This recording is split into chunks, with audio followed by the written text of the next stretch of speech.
Good morning, everyone. Thank you for joining us today.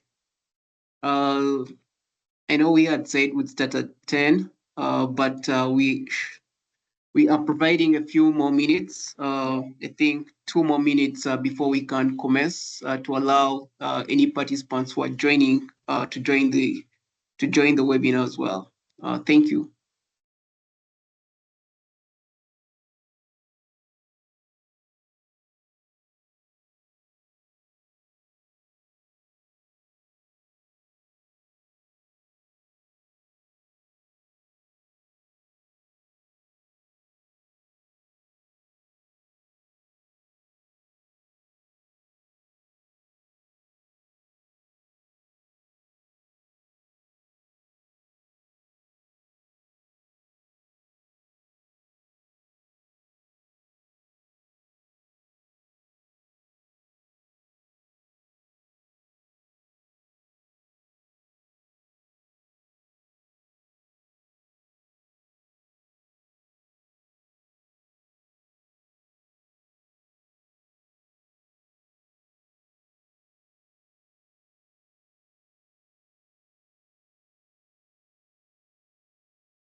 Okay, I think we can be able to start as we have a little bit of a sizable number within the room. So welcome to today's webinar. Um, Thank you for making the time. I know you will definitely have very busy schedules, and it's great for you to take the time off and be here with us today. So we'll be talking about policy and civil society synergy, enabling frameworks for sustainable WEF solutions. So that's water, energy, and food solutions. If you could please go to the next slide, Timothy, so that we can just showcase the agenda. So we already are within the participants joining. Then now I'll be handling the introductions. Apologies, my colleague Baluku could not make it. Then we'll go into our speakers who will now speak about civil society as a Catalyst, driving community-centered WEF interventions. Then we'll have a brief Q&A after the first set of presentations. We'll also then get into the inclusive governance models, engaging women, youth, and marginalized groups in WEF policy processes, institutional and legal frameworks, and building structures that support coherent and sustainable WEF governance. Then we'll also have a slight Q&A after the following two presentations, and then I'll be delivering the closing remarks. So next slide, please. All right, so when it comes to the introductory remarks, as I've said previously, my colleague is not there. Next slide again, due to a current delay that was faced. But my name is Shaka Mutuku. I am a programmed associate at AfriLabs, and we currently work in the implementation in the day-to-day programs within various verticals such as energy, healthcare, infrastructure, and investment capital. So that's a few of the verticals that I currently work in. On call as well, I do have a few of my colleagues from AfriLabs as well, Timothy Mugume, who is currently showcasing the screen, and Oladunia Kinmade, who I think you have already been seeing her emails when it comes to the invites to this call. So I'll go a little bit through the project overview. So this is the One Planet project, is a Horizon project funded at the start of 1st of November 2022. It has currently 12 partners, with 8 being European and 4 African partners.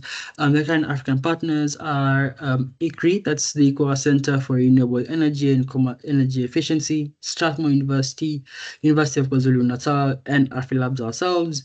For the European side, we work with the University of Genova, the Cyprus Institute, RINA, the Stockholm Environment Institute, the Delft organization, CATIF, the 3 o'clock team, and a few others. So if we could go to the next slide, please.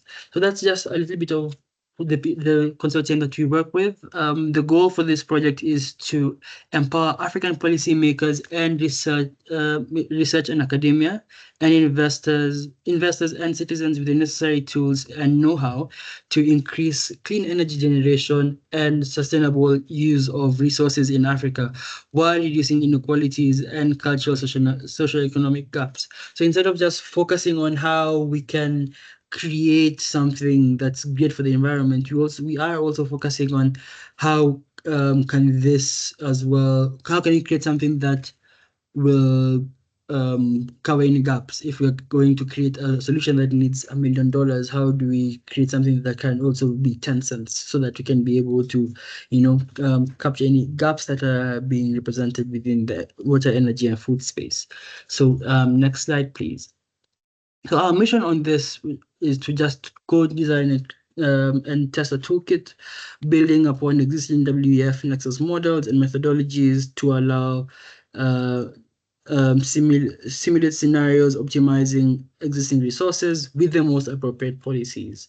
So we are also trying to create a user engagement and co-design methodologies, and a creation of a knowledge hub, including a set of capacity building materials that will also be developed.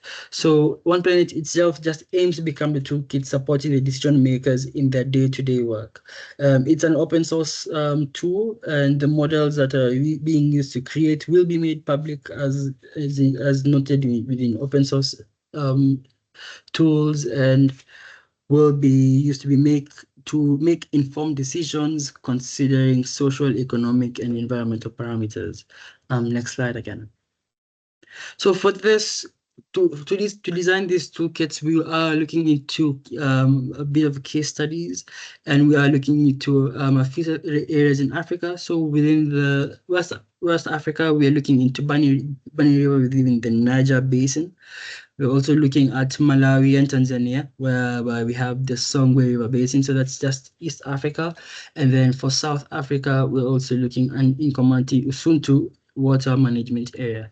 So creating this participatory approach will as well help us build local communities in the 3 African case studies. So why this nexus within the African continent? So the main idea on this is because African leaders have already made clear their commitment to attaining inclusive and sustainable economic growth and development within the Agenda 2063, as spearheaded by the AU.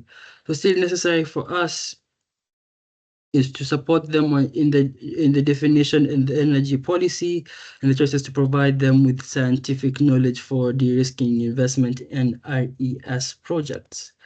So I think if I can, drivers on this is to just by having by 2040 a double energy supply due to the fast growing population and climate. The RES potential is 1,000 times larger than projected demand by 2040 and a falling cost of RES. So One Planet will just come in to plug to create the WEF Nexus models at the river basin scale for energy planning and capacity building and knowledge exchange.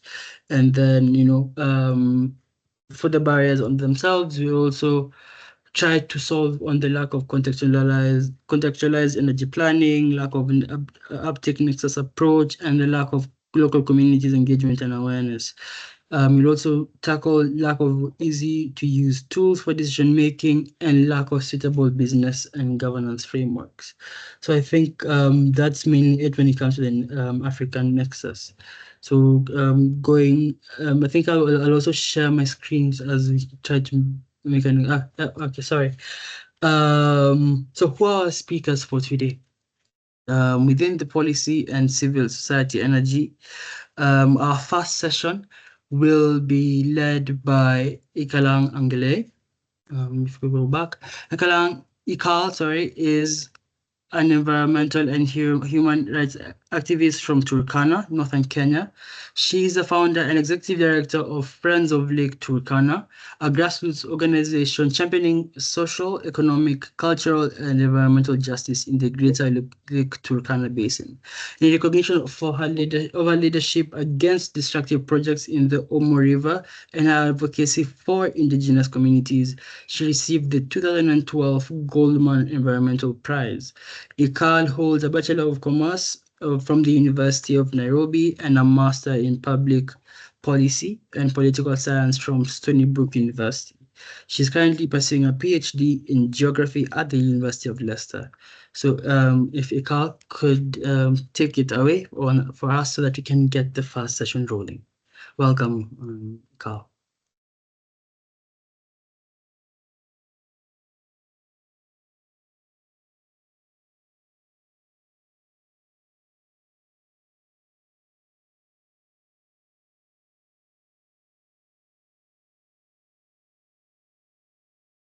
Hello, Ikal, can you hear us?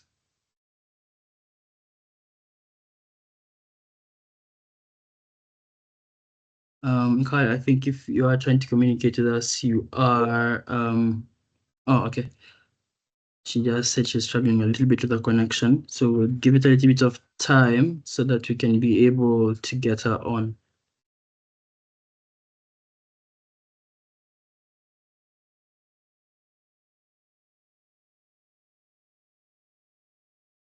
But as we wait for her, within this call, we will be having a series of Q&As. So within your screen on the top panel, there is a Q&A section should you need to ask any questions. And there is also a chat section should you as well want to provide any comments and anything that you would like to get clarity on, or as well to foster any connection with anyone within this group, within this webinar, sorry.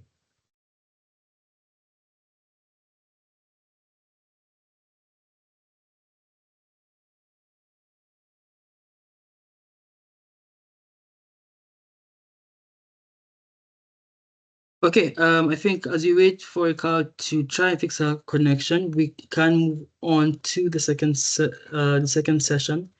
This will be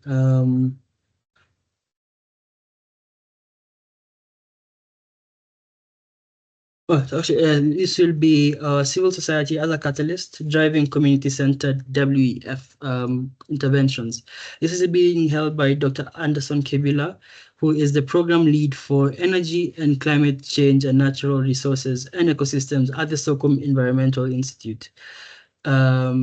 the African Center is where he leads the interdisciplinary research on air quality, energy systems, and climate policy, sectoral decarbonization and low carbon transitions, and WEF Nexus systems transformation to inform national planning processes, including nationally determined contributions, that's mainly NDCs, and the National Adaptation Plans, NAP.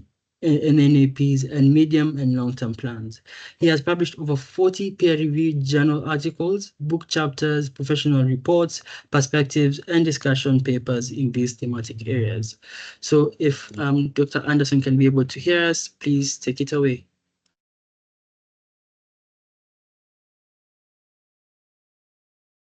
Okay, thank you very much, Shaka, for that introduction. So let me begin by sharing my screen.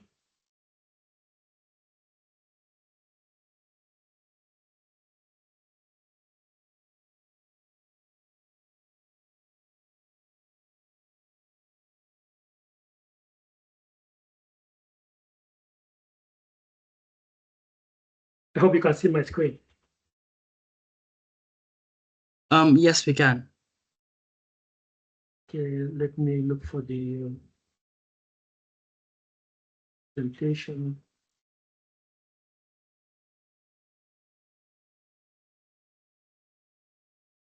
Okay, so good morning, good afternoon, ladies and gentlemen, wherever you are. My name is Anderson Kibila from the Stockholm Environment Institute based in Nairobi, Kenya. So I lead the program on energy and climate change, as well as natural resources and ecosystems.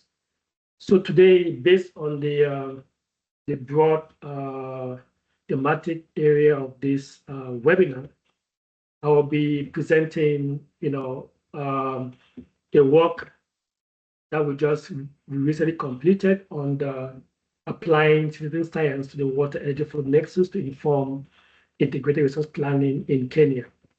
So this project was actually funded by ICI, the International Climate Initiative by the German government, and was implemented by the Stockholm Environmental Institute, CETRAT, MEDP, and NDMA.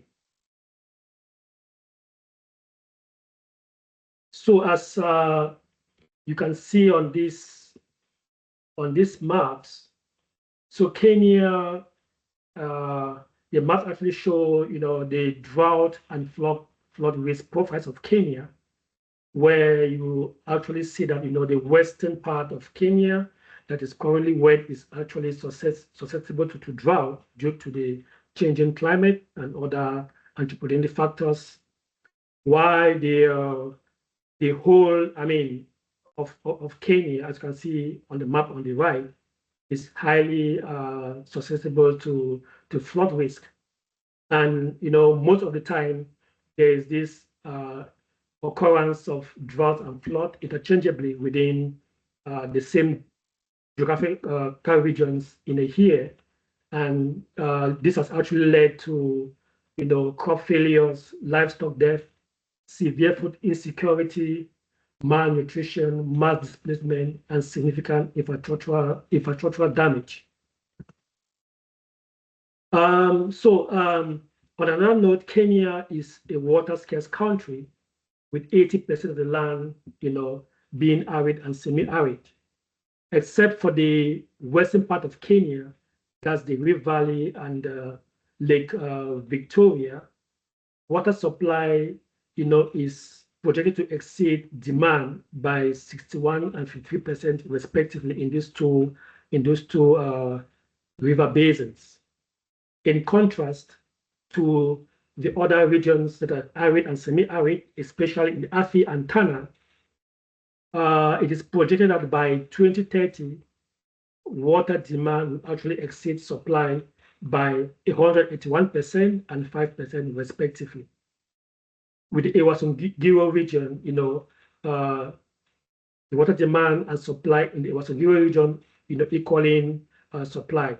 So as you can see, Kenya, based on the current business as usual scenario, if things go on as as usual, taking into consideration climate change, population growth, all the industrial activities, it shows that in the northern and southern regions of Kenya, water, there will be not enough water to meet the demand. So despite all these challenges, policymakers in Kenya actually do consider water, energy, and food as separate entities, leading to inefficient resource allocation and conflicting adaptation and mitigation priorities. This fragmented and siloed approach is highly entrenched in the Ewasongiro North Catchment area. This is a region that is highly vulnerable to the impacts of climate change. So the goal of this project was to identify, validate, and document ecosystem-based WEF Nexus solutions that could be scaled by stakeholders in this region. We did this by actually modeling, evaluating, and comparing all the WEF Nexus scenarios and how they could be mainstreamed into subnational development planning processes. Using the Nexus toolkit, which I will explain in the next slide. So this is the framework that we've actually developed in analyzing the WEF Nexus.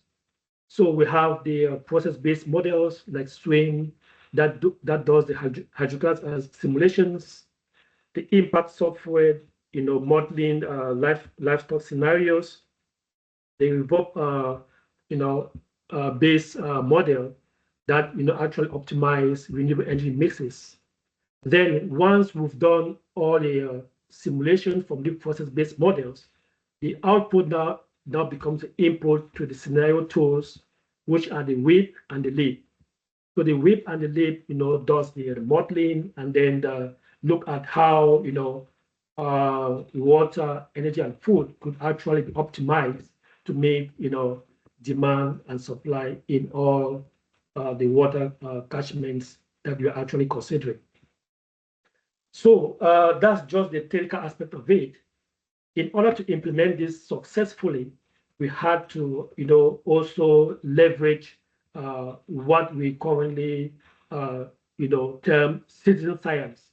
This is an approach that we actually embed in all of our research projects, whereby we bring together different stakeholders, policymakers, civil society organizations, practitioners, and other, stakeholders, bring them together in order to actually, identify the problems in those different areas that we are investigating, and thereby co-developing solutions to address those problems together with them. So after we've developed those solutions at this sociopolitical space, we now look at how do we prioritize these solutions, such that making them, really targeted the specific, problems that have been identified both by the scientists and the other stakeholders who are actually living in those particular areas. Then it's about the support mechanisms that we provide to the stakeholders, actually, capacity building, build a capacity to use some of the tools that we've developed, identifying the challenges, mainstreaming and scaling up the solutions that have been modeled. And then now we, the scientists, now take all those data and solutions, now put them in a defined database that could be accessible by all the stakeholders.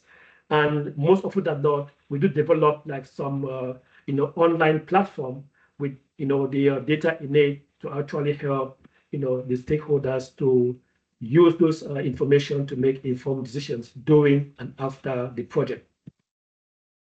So based on this project, the study results actually revealed high wood demand at the business as usual scenario and the country plans. This has actually led to increased emissions from deforestation and forest degradation, because these citizens are actually going into the forest, cutting down wood to come and for household energy use. So what we actually did was model this using our LEAP tool, and what we actually found was that because of the high wood fuel demand, there is a propensity to actually lead to increase, greenhouse gas emissions, both at the baseline scenario and also at the county plan scenario, as highlighted in the red and green trend lines on your right. So what the policy implications that we actually, co-developed with all the different stakeholders were to incentivize improved cook stoves and kilns, as well as clean energy sources such as LPGs, biogas, bioethanol, and solar power in order to, reduce energy consumption, thereby mitigating, greenhouse gas emissions that arise from forest degradation and deforestation. Now, looking at hydropower, what we realized was that, the hydro power that were installed, their capacity actually exceeded the average water availability. This was actually due to low flow between the months of June and September, as well as December and March. So by so doing, there was not enough water to actually, power these hydro power plants.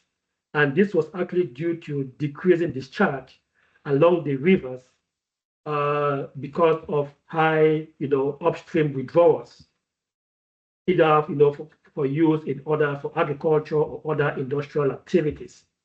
So some of the policy options that we discussed with the different stakeholders were to incentivize water efficient technologies, enforce water abstraction licenses, and monitor abstraction pressures, explore alternative water uses like gray water recycling and rainwater harvesting, as well as a mix of hydro and solar power, because solar is highly prevalent in these regions. So moving on to livestock production, what we found was that there was increasing cattle density at the corresponding water demand between 2000 and 2030, as highlighted by the dark brown and dark blue colors on this figure. So because of the high demand for water to actually produce livestock, and also for producing fodder for grazing, so there is actually a need to actually see how we could reduce that footprint for the water demand. And some of the policy measures that we discussed with the communities and other stakeholders actually included selecting and breeding heat and drought tolerant livestock breeds, as well as the production of drought tolerant fodder that will actually require less water, to propagate and grow. And another measure that we also discussed was implementing grazing rotations and developing, water points that could be used, by the livestock. Moving on to crop production, there were actually some conflicting priorities. As you can see here, Kenya has actually enacted a plan to scale up irrigated land by about 1.3 million by 2030, 1.3 million hectares by 2030. So if this plan is actually implemented as it is, then there won't be enough water to actually make irrigated agriculture. So what we did was, model different scenarios. We looked at irrigation efficiency, bringing in climate smart agriculture, and then having this combination of irrigation efficiency and climate smart agriculture. So what we found was that when we look at irrigation efficiency, there's a tendency to reduce water demand by 13%. Climate smart agriculture goes further to reduce water demand by 24%. And when we blend the two, irrigation efficiency and climate smart agriculture, there's a tendency and potential to further reduce water demand by 33%. So these are some of the measures that we actually modeled together with some of the key stakeholders to see how we could actually bring in place, very efficient measures to reduce water demand across the region. And once we did this, we now started looking at how do we prioritize some of these key measures, and we actually did this prioritization with the different key stakeholders. I did not include that figure here, but what came out clearly was that looking at irrigation efficiency, climate smart agriculture, there is a high potential to reduce, water demand using, drought-resistant crops. So that's some sort of a low-hanging fruit that communities in this region could actually adopt in order to reduce water demand, since these crops are actually drought resistant, thereby requiring less water to grow and produce high yield. Then comes irrigation efficiency. But what we realize is that most of the stakeholders will complain that to bring in this technology is somehow a bit costly. So except for mostly plantation farmers that are actually able to implement these technologies, so that's why most of the farmers or people growers in those areas were actually more inclined to climate smart agriculture, as well as rainwater harvesting. So in a nutshell, looking at all these policy measures, we actually brought about an integrated approach whereby citizens, policymakers, practitioners come on board, identify the problems, discuss possible solutions. We did a modeling together, came about with all these solutions. The data is there to inform their decision making and what type of technologies to implement. So this actually enlighten the different stakeholders in terms of enhancing their capacities in doing some of this modeling using the tools that we've developed, as well as inputting the data and use that data to actually inform decision making on the ground on which type of technology to actually scale in the region. So that's actually some of the key findings that we found from this research. And I will leave it there and welcome any questions or comments from the audience. Thank you very much for your attention.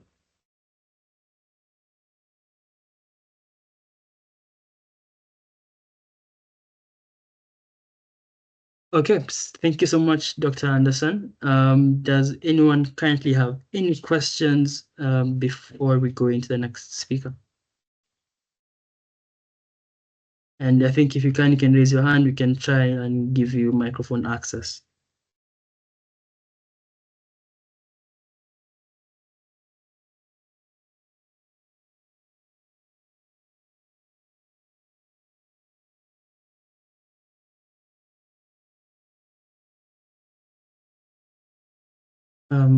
Okay, I don't think there's currently any questions. So thank you so much, Dr. Anderson. If anyone has any more any questions that will pop up a little bit later, please feel free to ask. Oh, actually, we do have a question coming in from Mondare, sorry. So thank you, Dr. Anderson, for this presentation. How do you frame the governance over the Nexus? Yeah, so the Nexus, as I explained earlier, we have the process modeling tools and the scenario-based models. So once we've defined that, then we now have to, identify the different, governance that comes in terms of identify the different stakeholders based on their power and the influence around the Nexus. So, for example, what we found out was that, the National Environmental Management Authority, the Water Resource Authority has, high power in terms of, legislative, enforcement, and other key stakeholders such as the private, sectors that are actually abstracting the water for their own use also had, high power and influence. So we now brought in the local communities that are very impacted by the other stakeholders, but with very little power and influence. Then bring all them together, identifying the challenges, from the community level, the private sector level, and also at the policy level. So once that has been identified, we now prioritize them and then discuss possible solutions to address some of these key challenges. So it was a very consultative process whereby all the stakeholders were on board, identify the solutions, and prioritizing them. Then SCI now came with the technical expertise in developing the models, building capacity of the different stakeholders, and looking at how best to actually scale up the identified solutions in the region. So that's how we actually brought in the governance aspect into the WEF Nexus framework.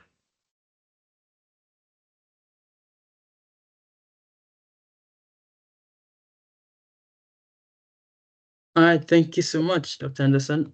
Does anyone else have any questions before we go back to our previous speaker?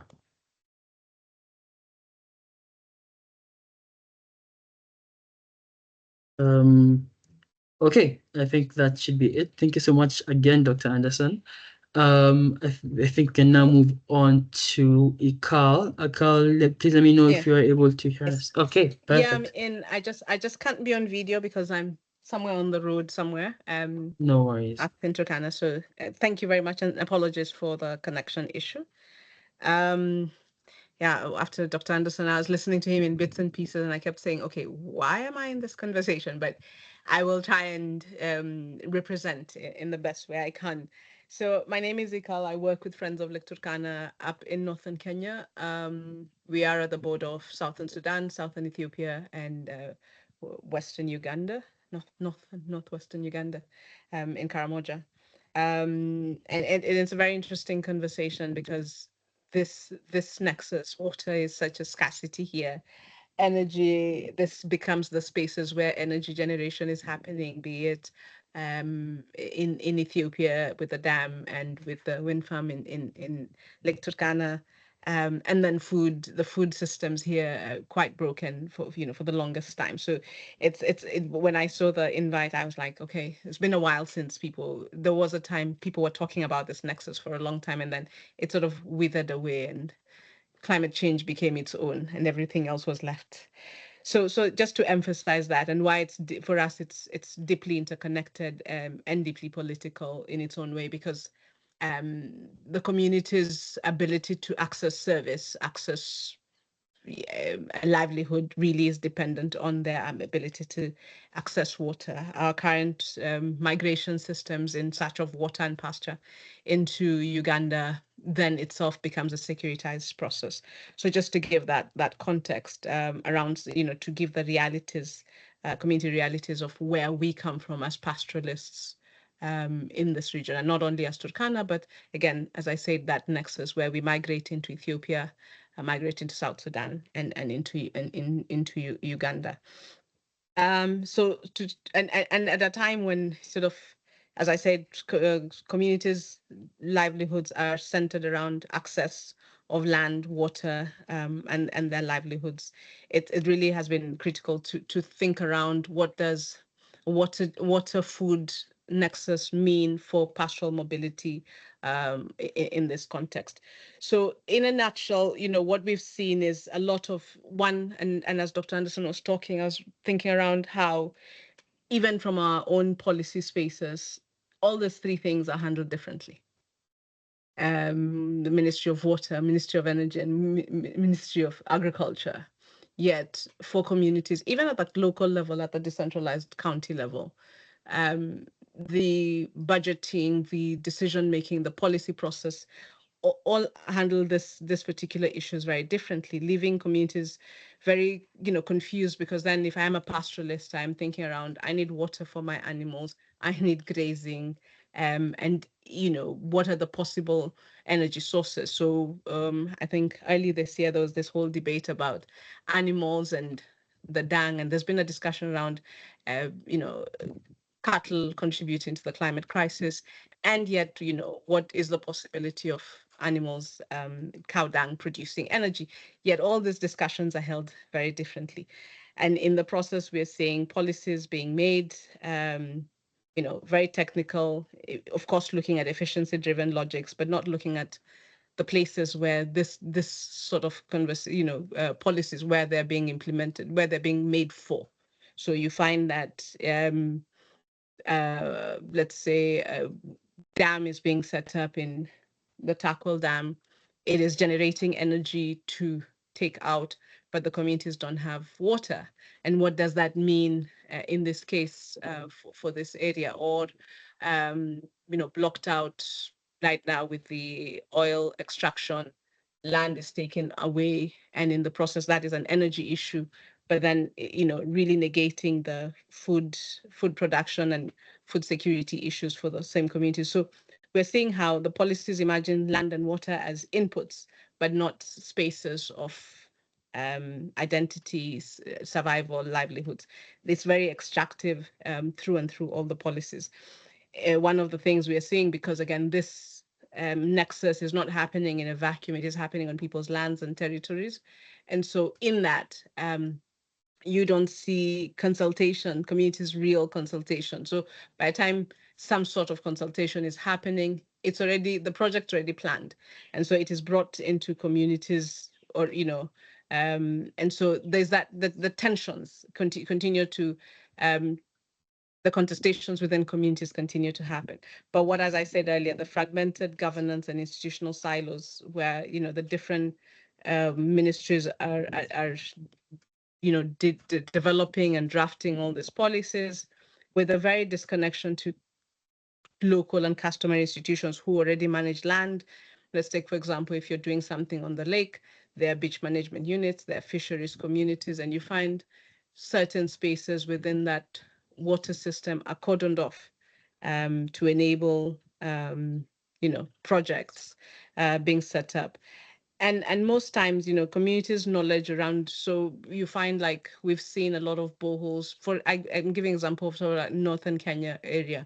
A lot of boreholes are put up, again, ignoring the knowledge from communities, what happens with certain landscapes.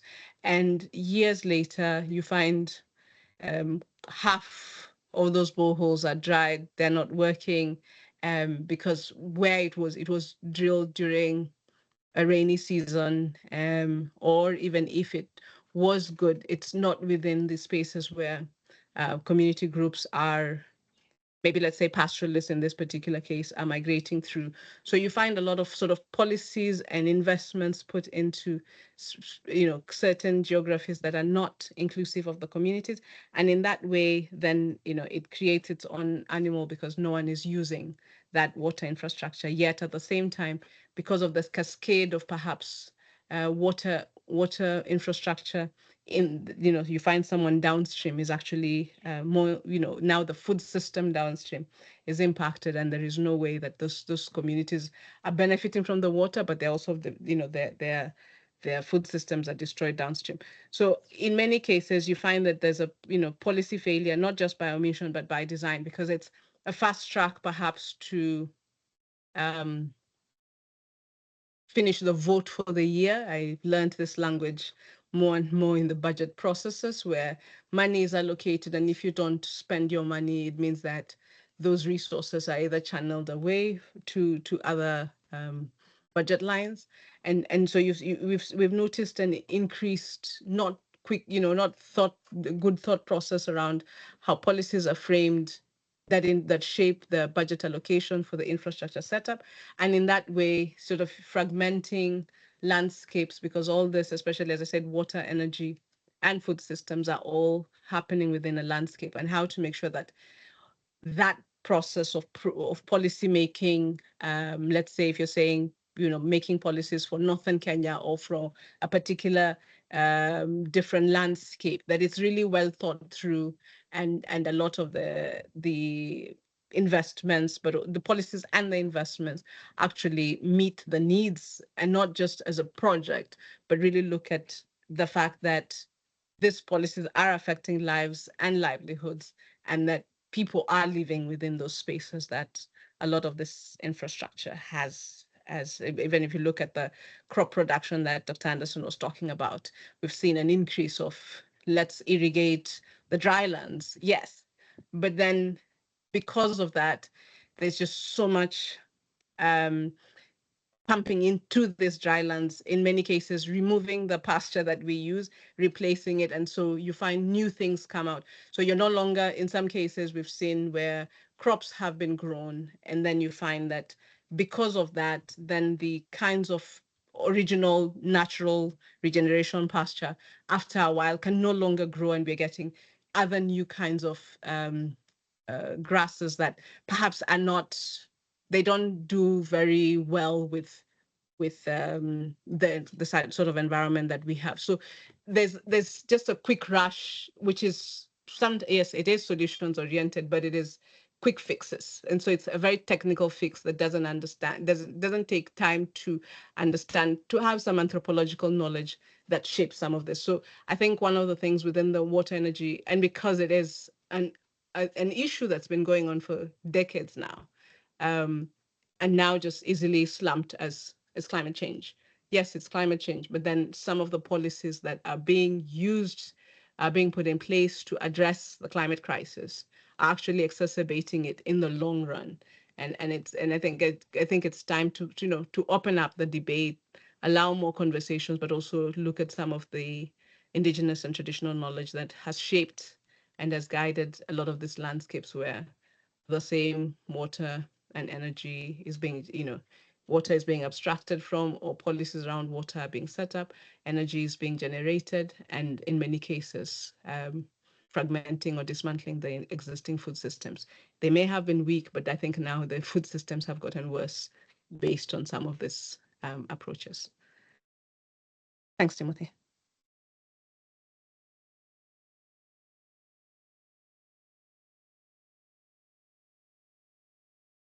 Okay, thank you so much, Ikal. I think we do have a question for you. It comes in from Fenzi Jafet, asking how can we ensure WEF solutions are economically viable and not solely reliant on external aid or grants? I think one, that if we look at the development plan of the country or of a region, let's say if it's county or something like that, I think it's got to be linked to real landscape analysis of what the region is, and most cases looking at some of the, as I said, historization of some of the concerns that have built over time, because we've always, I think from what I've seen, and I may be wrong, but my experience has been it's an issue now and we quickly want to fix that one issue. And so bit by bit, you just find like we're constantly addressing everything as a technical fix. And yes, there might be a technical need, but not looking at it holistically. And because of that, you find that we do have a lot of public resources that could support those processes, but because everybody, again, the fragmentation, it's looked as a water issue, it's looked at as an energy issue, and it's looked as a food issue. It's never really looked at as a as a WEF issue. I think it's really thinking around what are some of the ways that we can look at it as holistically, but as I said, as an ecosystem perspective, because then, the water, energy, and food issues are actually within an ecosystem. I think an ecosystem approach would better be able to address some of these issues and then think around where does it fit within a developmental budget, again, development public budget, and then build from there. But we could always pick up on that conversation more.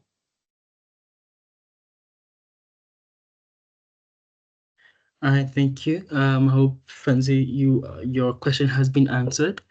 If we have no other questions, we'll now move on to the next speaker. So I will introduce our next speaker, covering the second title, called Inclusive Governance Models, Engaging Women, Youth, and Marginalized Groups in WEF Policy Processes. So our speaker for this will be Dr. Priscilla Achakpa, who is an international development expert, leading voice on gender, climate change, and sustainable development. With over 2 decades of experience spanning government, civil society, and multilateral organizations, she has advised institutions such as the United Nations, the African Union, and the World Economic Forum on gender-responsive policies and climate action. She is the founder and global lead of the Women Environmental Program, a regional women-focused organization headquartered in Abuja, Nigeria, with over 27 years of experience. Dr. Achakpa has been Nigeria's gender focal point negotiator at the UNFCCC, where she has championed the integration of African women's perspectives into global climate negotiations. So as she's on the call, please let us know if you can hear us, and you can take it away, Dr. Achakpa. Hello, everyone. Good morning, good afternoon, good evening, wherever you are. Thank you so much for that introduction, and it's a pleasure to be here to be making this presentation on inclusive governance models, engaging women, youth, and marginalized groups in WEF policy processes. I want to first and foremost thank the organizers for the opportunity to make this presentation. Can you see my screen? Can you see my screen? Yes, we can. Okay. All right. So I am going to. No, sorry. I don't know how I'm going to do this. Okay, so as I stated, the topic is about. Sorry, I'm trying to make sure that I centralize everything so that it shows as slides. And I'm not seeing that icon here. Okay, however, I will just go ahead. I have tried to structure the presentation beginning with introduction and why it's important to have inclusive governance in web matters. And of course, inclusive governance, why it matters, civil society's role in inclusive governance web, mechanisms of inclusive governance, and then I'll try to share some case studies, partnership that drive change, challenges and lessons learned, and some recommendations and the call to action. First and foremost, imagine trying to grow food without water or pumping clean water without energy. The water, energy, food highlights these three systems, which are inseparably linked. Water supports energy and food production. Energy powers water and agriculture, while food system shapes water and energy use. So when you put these two together, you will know that they are intricately linked. So managing them together is crucial for sustainability, climate resilience, and equitable resources access. So why is inclusive governance in water? Oh gosh, what is happening? Am I still there? Yes, you are still there. I can't see the slides, my goodness. Okay, may I share them for you then? I think Yeah, I do please. have them on my end. All right. Okay, I can see it, don't worry. I can see it. I can see it. Okay, great. We can definitely continue then. So inclusive governance ensures that decision-making is participatory, equitable, and responsive to community needs. Without it, water, energy, food policies risk being top-down and disconnected from the real-world challenges. And that is what most of our communities are facing today. It ensures that no one is left behind. It brings diverse perspectives, women, youth, and marginalized groups, adds life experiences and innovative ideas. It builds trust and ownership. Community participation increases support, accountability, and sustainability. It also drives equitable solutions. Policies become socially acceptable, economically viable, and resilient. Because if there is no inclusive governance, you are just planning for yourself. When these people are not at the center of it, governance means that everybody has a stake in what is happening around his or her environment. So where governance is distinct from the people, it means that whatever we are planning is not inclusive. So inclusive governance ensures all voices shape water, energy, and food decisions, leading to fair, practical, and sustainable outcomes. So who brings what to the table? Women, especially when you are working with them at the community level, traditionally manage household water, energy, and food resources. They bring practical knowledge and unique perspectives. And this is also very key because when they bring these issues, indigenous knowledge, it shapes whatever decisions that is going to be taken. So women brings unique identity of whatever that they're doing. Of course, because they are very closer to the nature. So they bring information that ordinary other people will not bring. How about the youth? Youth are innovators and tech-driven problem solvers, represent the future leadership and sustainability of WEF systems. Of course, you know, our youth are high-tech these days, and in this era of technology, most of our youth are very good at this. And so inclusive governance is very key when they are where they are. Marginalized groups, indigenous people, rural people, displaced communities, most vulnerable to resource scarcity and climate shocks, yet hold vital traditional knowledge and resilience strategies. Indigenous people, they have their indigenous knowledge and indigenous technology. And of course, the people that are displaced, especially as a result of climate change, most of them have their own strategies of how they can enhance these issues that we're talking about. So it is very important that when we're talking about water, energy, and food security, they must be part of it. They must be inclusive because the ideas they bring, and we help shape whatever decisions that we are going to take, which will now be implemented by both them and ours. Because sometimes when we plan and when we have a discussion, most of these people are not at the table. So when it comes to implementation, it becomes a huge issue because at the community level, they are the ones that are going to be implementing these decisions. But where it is not inclusive, it becomes very difficult for them to implement because the planning did not include them, or the decisions were not inclusive of them.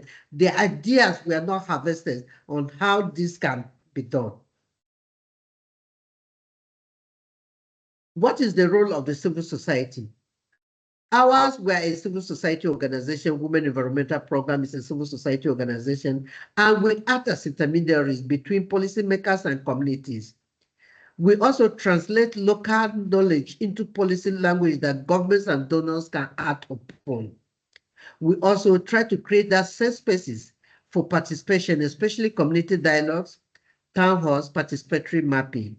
CSOs also amplify marginalized voices and advocate for inclusive, gender-sensitive, and youth-responsive policy frameworks. Examples include NGOs lobbying for women's representation in National Climate and Energy Foods Council. And this is what WEF has done over the years. We have tried to lobby at the federal level, at the subnational level, and at the community level, ensuring that the voices of the people, the voices of the community, the voices of women, civil society, of course, the communities and youth organization and the marginalized group are heard. Because Of course, sometimes they don't have the capacity to engage directly, perhaps at the national level or the subnational level. And this is one of the key roles that the civil society organizations around the world, not just in Nigeria, not just our organization, have been playing and have been playing effectively to kind of create that linkages between the government and the communities, the policy makers, and of course the decision makers with the people on the ground. So what are the mechanisms of inclusive governance in WEF? First, we look at the participatory forums, which ensures communities have a voice in water, energy, and food decisions.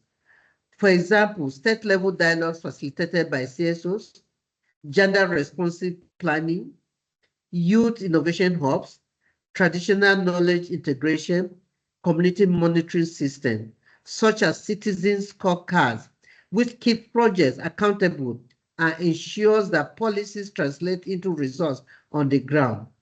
Together, these mechanisms move inclusion from token participation to real decision makers.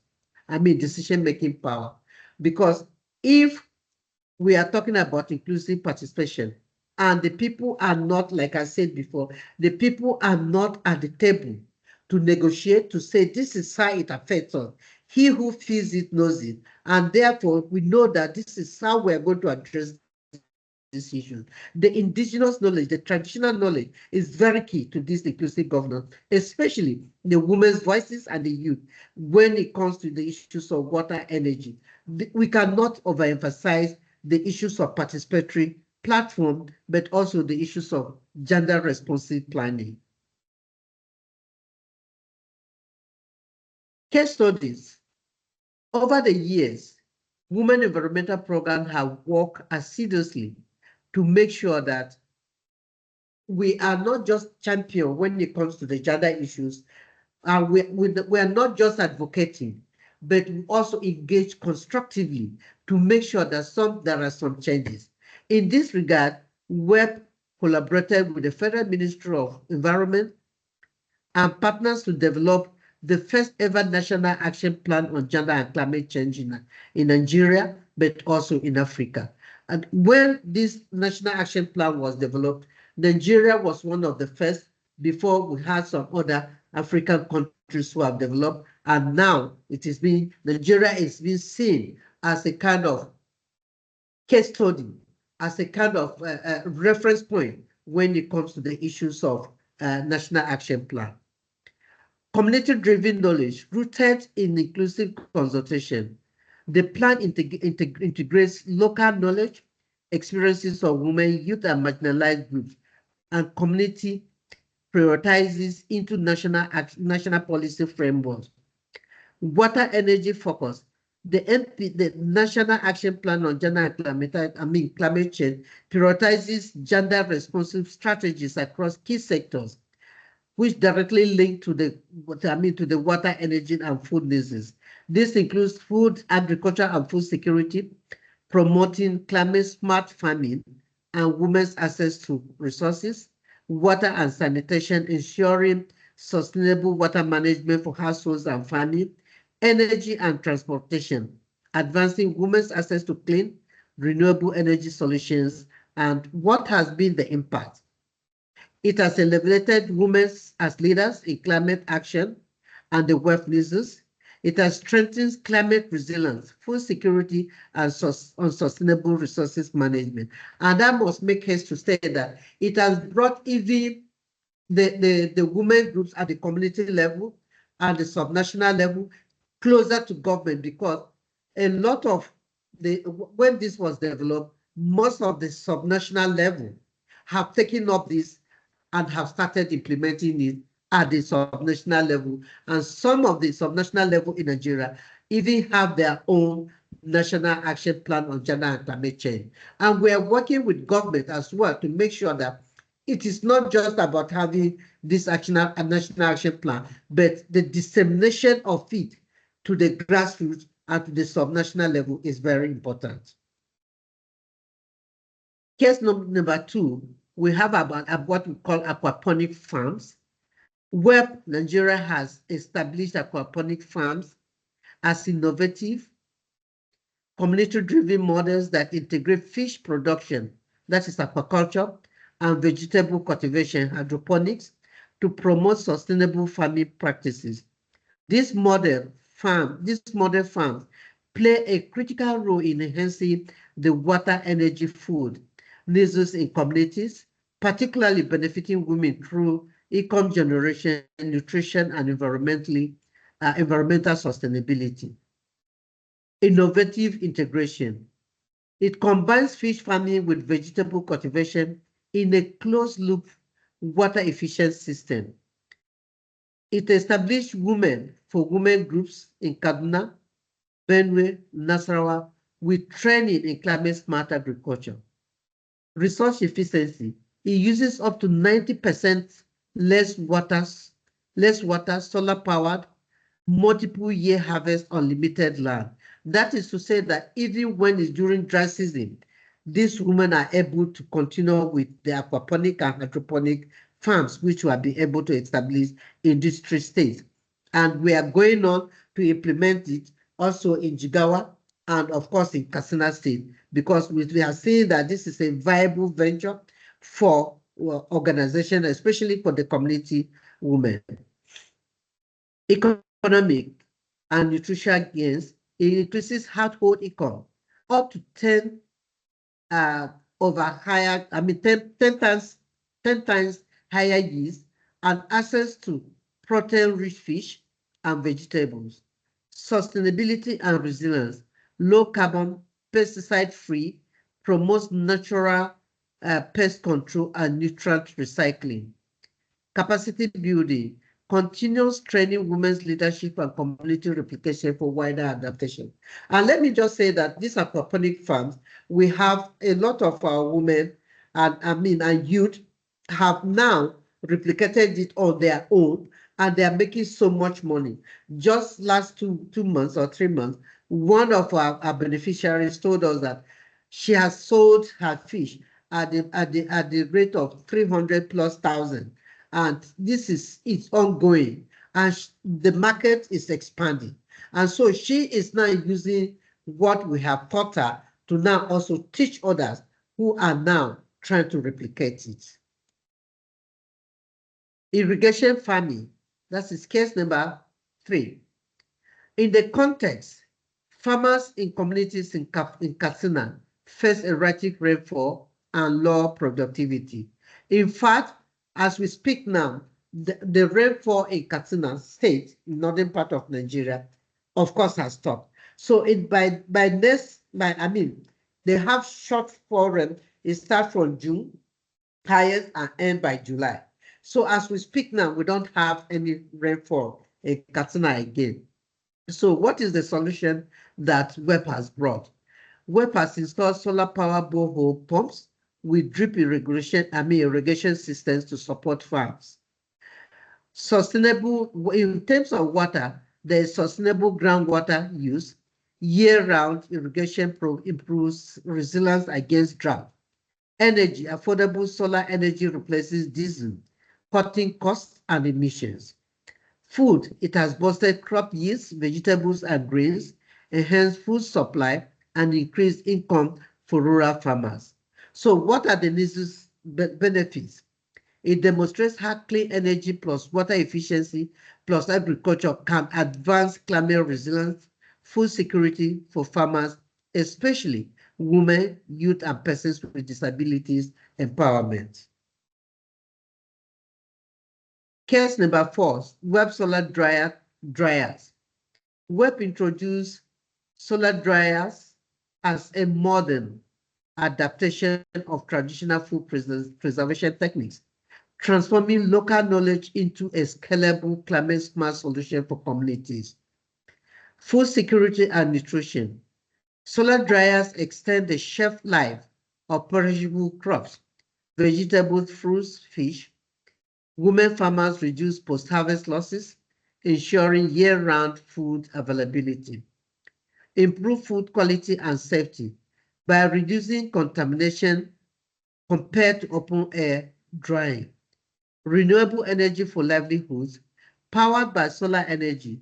The dryers reduce reliance on firewood and kerosene, cutting costs and harmful emissions, provides a clean energy solution aligned with rural women's needs and climate action. These solar dryer tents we have installed them in about 4 places in Benue and also in Katsina State, and is very effective. Of course, efficient use of resources, water, by preventing spoilage. Solar dryers minimize the water wastage in cultivating crops that would otherwise rot. Less food waste means more efficient use of scarce agricultural water inputs. Economic empowerment. Women's cooperatives add value to crops, tomatoes, peppers, fish, diversify income and create new enterprises. Because what we did with the solar dryer said that we formed them into clusters and cooperatives. So for the cooperatives of those that are selling tomatoes and pepper, they are into that. And so, of course, when they sell, they have what they call loan revolving scheme or self-help, which they now try to give other women to also invest in their family inputs. Women's cooperatives add values too. Yeah. Sustainability and resilience. It cuts food waste, lowers carbon emissions, and reduces reliance on refrigeration and preservatives.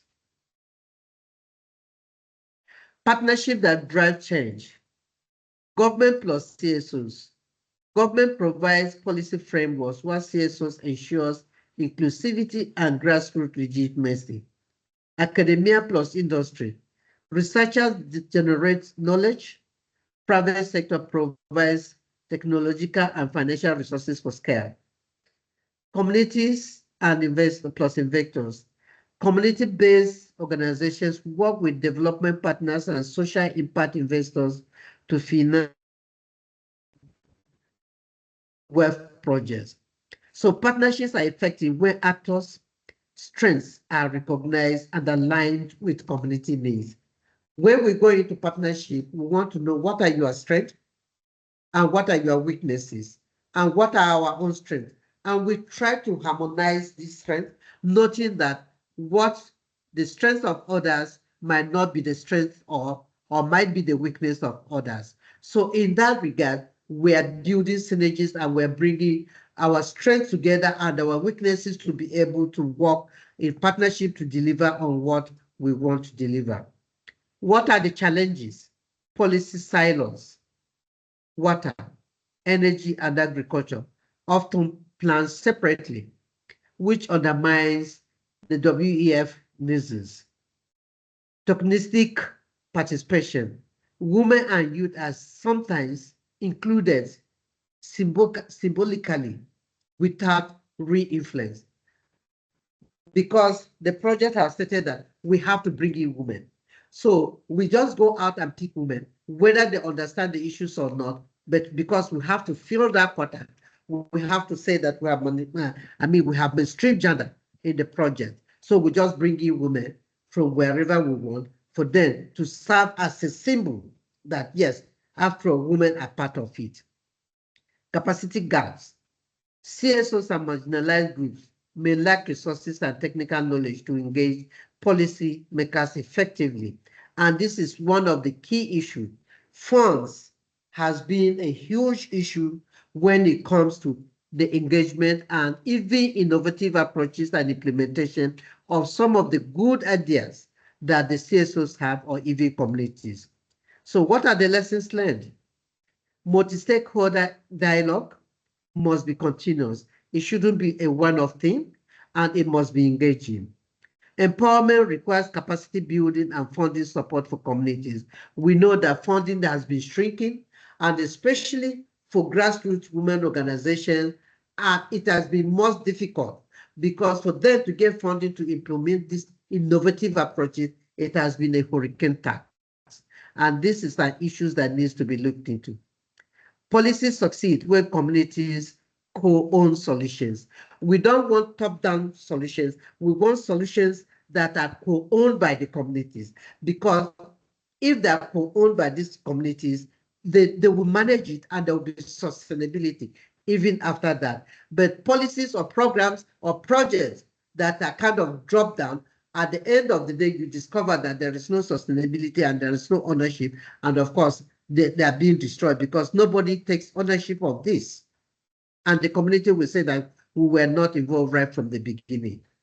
Our recommendations: institutionalized multi-stakeholder governance platform for WEF policy, strengthen capacity building programs for women, youth, and marginalized groups, ensure policy coherence across ministries, because everybody is doing their own thing. There is no coherence, there is no coordinated approach, and of course, programs are being implemented. You go to the field, you discover that this ministry is implementing the same program that the other one is implementing in the same community. So there is no synergy and it's not cost effectiveness because resources are just channeled to one program.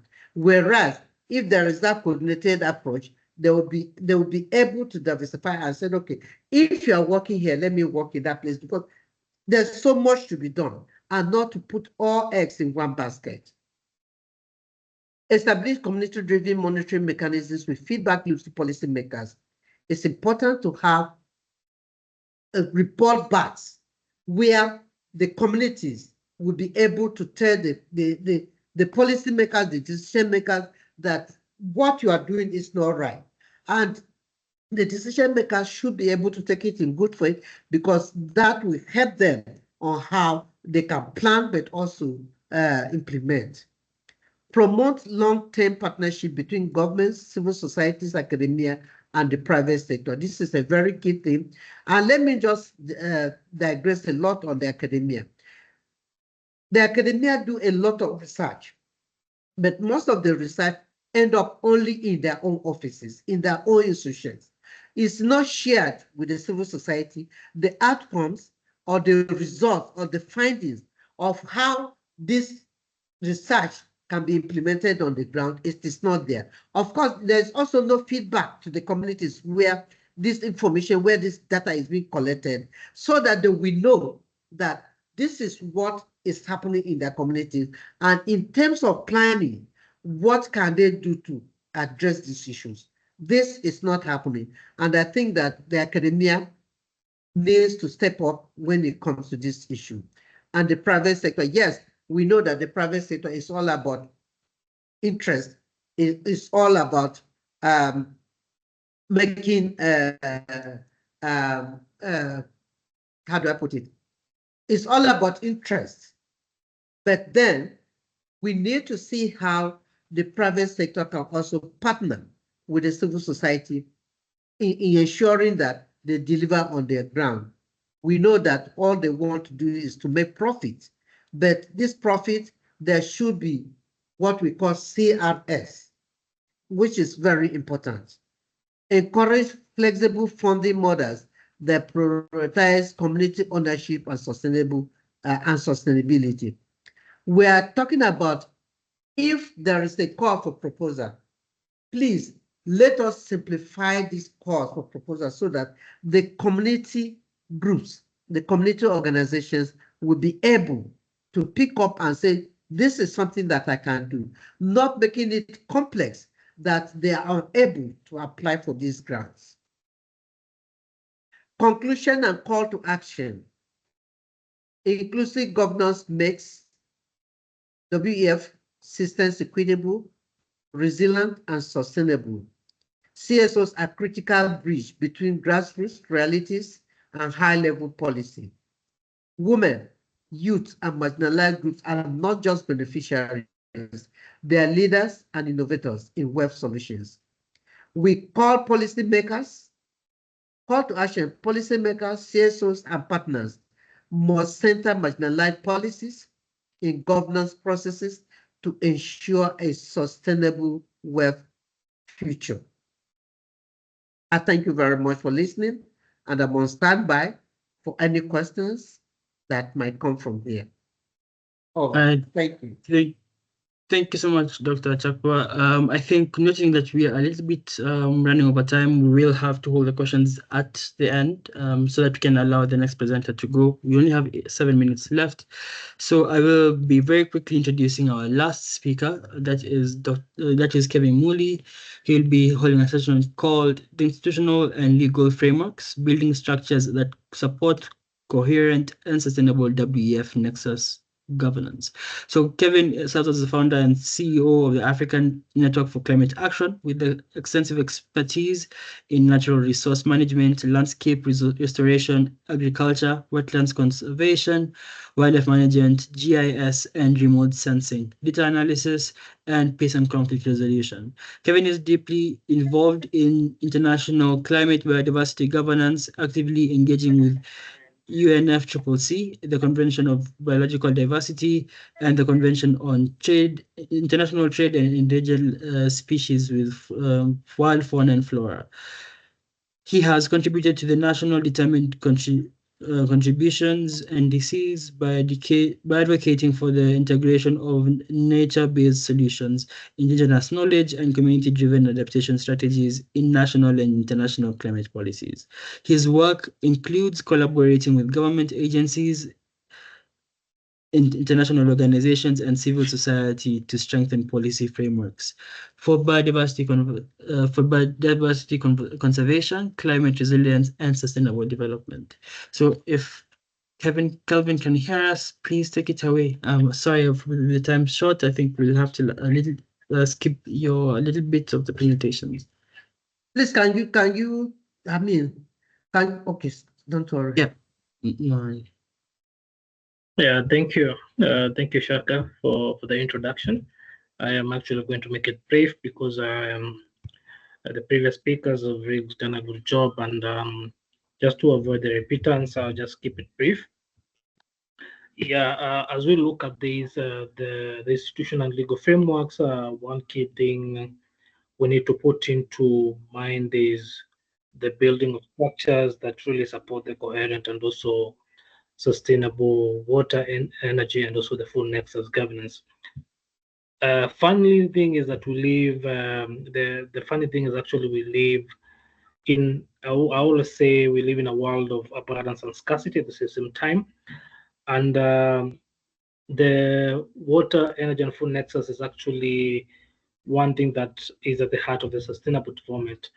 And just to give a brief statistical analysis of this is, when you look globally, 7% of actually water withdrawals goes to agriculture, with 90% of global generation, electricity generation, which is water dependent, and that gives you a very good overview of how the interrelation and interconnectedness of these two really play along.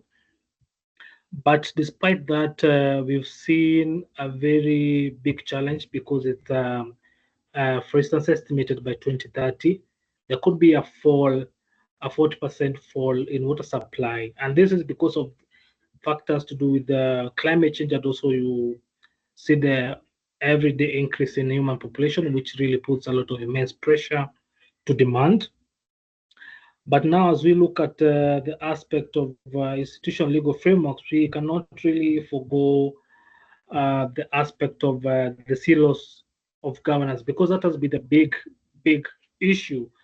Actually, that has been the problem, which links now to the institutional misalignment. For instance, I give a case study here in Kenya. We have a Ministry of Water, we have a Ministry of Energy, and also we have a Ministry of Agriculture. But you'll find these ministries actually are very separate and have very competing budgets.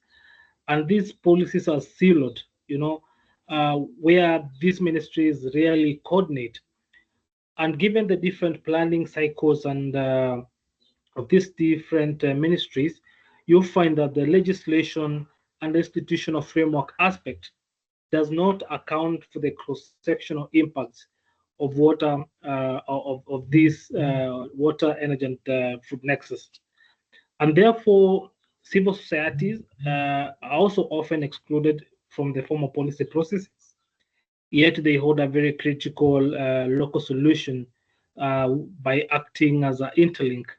And therefore, as a result of this disorientational setup of these institutions, you find that the policy aspect is very incoherent, which leads to wasted resources, unintended consequences. For instance, you find that there is diversional appeal when it comes to trying to put these three institutions together. But all is not lost because the CSOs act as an interlink. And I'm going to briefly mention about the theory of change and how the CSOs really can play a big role in this. Because CSOs operate in a very unique space between the governments, communities, and also the private sectors.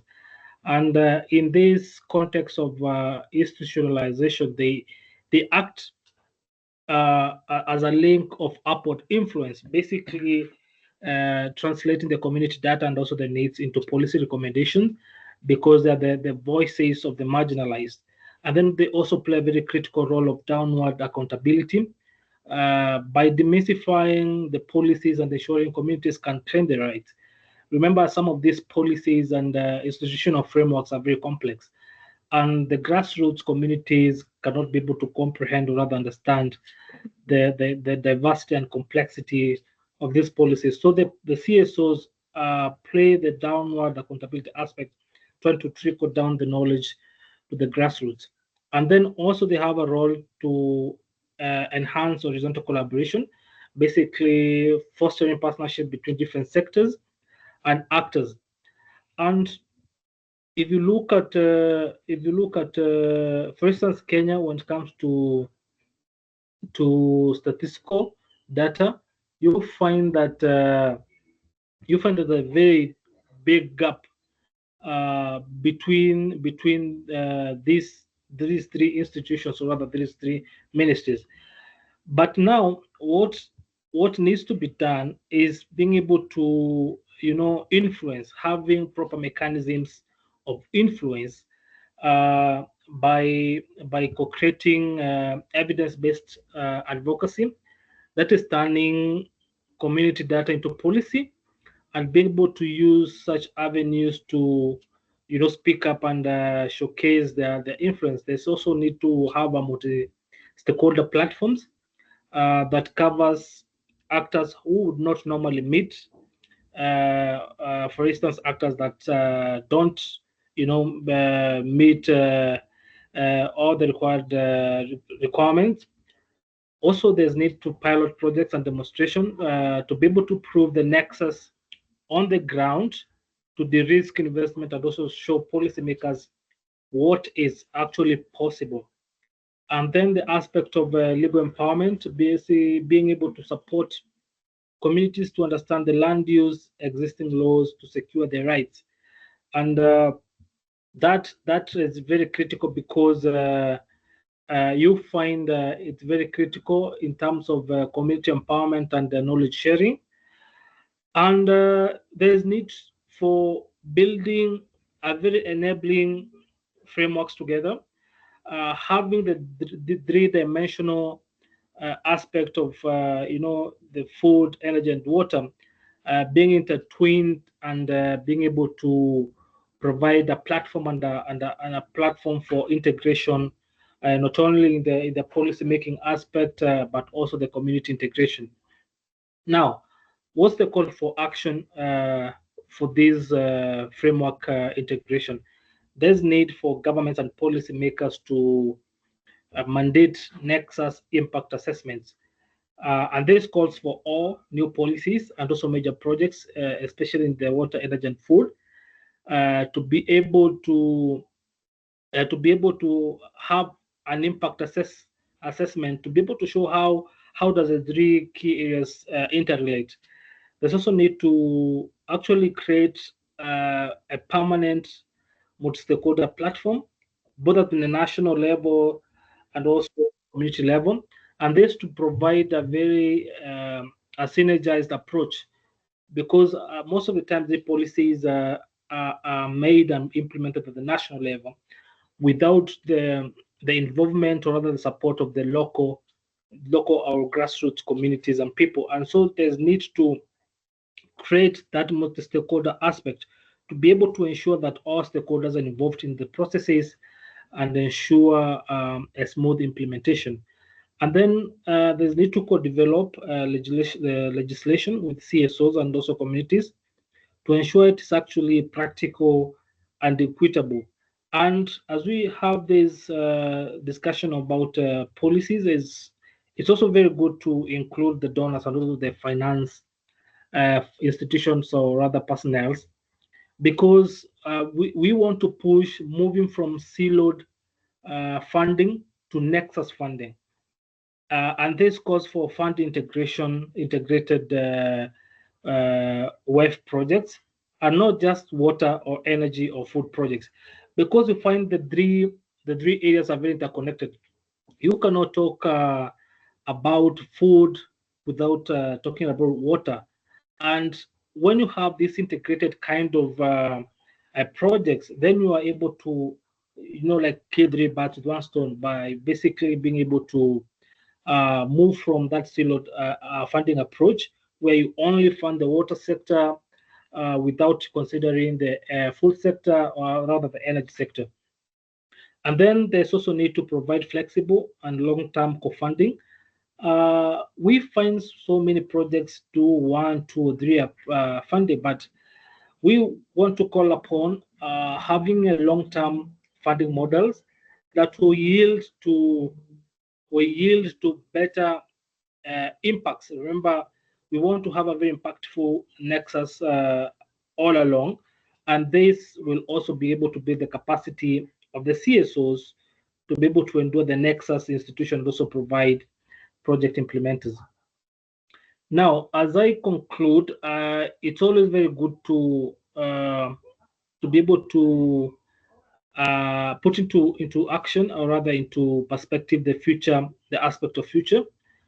And this needs proper governance, because we need a very integrated approach to ensure this nexus is well integrated. And sustainable water, energy, and food solutions will not come from deeper silos, but from stronger synergies, where civil societies are very critical catalysts by acting as a bridge and also an accountability partner. And then it's also very important to invest in the capacity of the CSOs to be able to embed their role into proper governance structures, and also be able to build a very resilient, equitable, and also sustainable future for all. So this is very critical, and it's a very, very proactive approach. And as I conclude, I always say we cannot solve our problems with the same thinking we used to create the same problems. The future of sustainable development really depends on how we govern the nexus between food, water, and food, energy, and water together. And this calls upon all stakeholders to be able to come together to be able to promote a very cohesive and synergized approach to ensure that the institutional and legal frameworks become building structures that support coherent and sustainable nexus all along. So thank you so much. All right, thank you so much, Kelvin. I think as we go into the questions, we just have a very short section for questions as we are 7 minutes overboard. But there was a question that was raised by, if I could get this right, Thomas. So this is, I think, all directed to Dr. Chakpa. So the question is, how can institutions like Strathmore, that's one of the universities here in Kenya, share some of their research on sustainable green economy sector and their nexus to grassroots civil society organizations, who then cascade down the information to the community? This will save on program duplications and policy silos.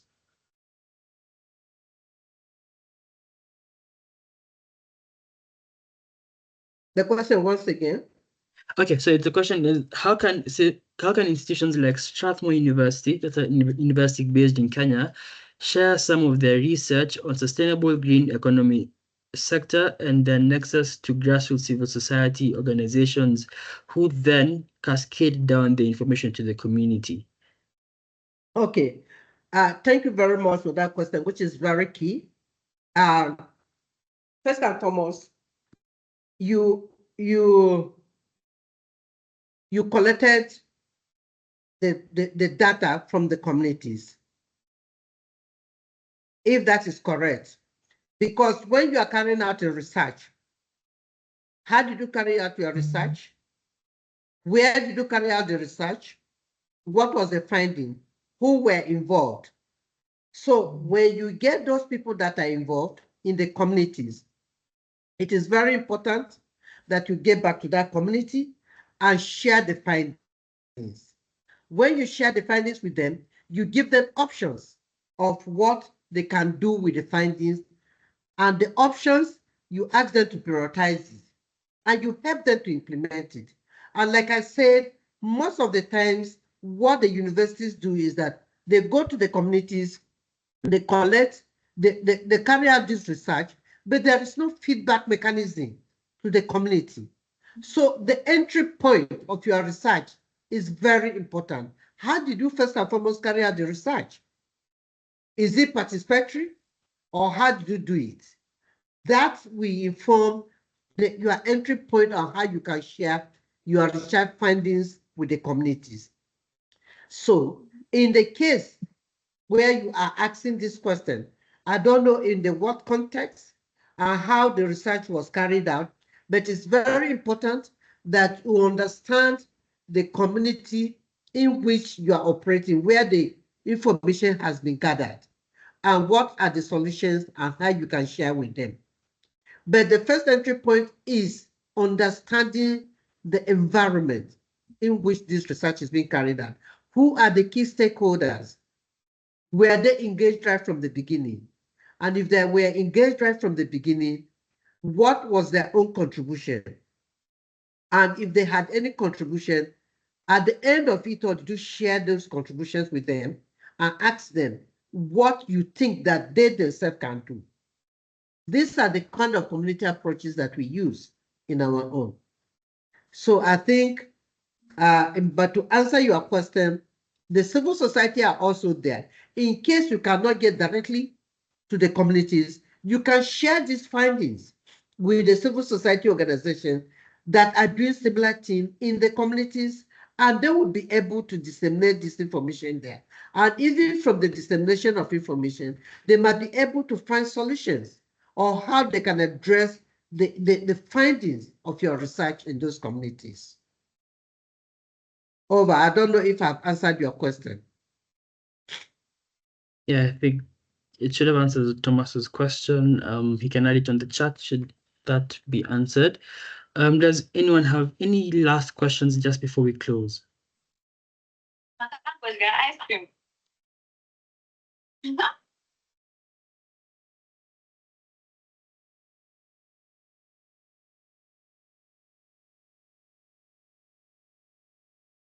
Okay, I'm eating please.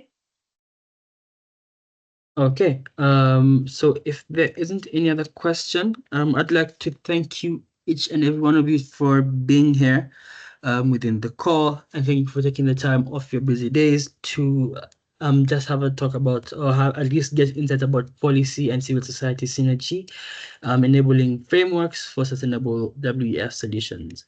I'd like to thank you again for just being great participants, asking the key questions, and thank the speakers for providing great and unique insights to today's discussion. So just before we go, we do have a stakeholders database that we run as One Planet, so that you can be kept abreast of all the activities that we run and to be just looped into any further activities that we are going to run. So if you would like to be part of this and be with the mailing list, you can just let us know through the chat box below as you exit. So thank you, and please have an amazing rest of your day. Thank you very much.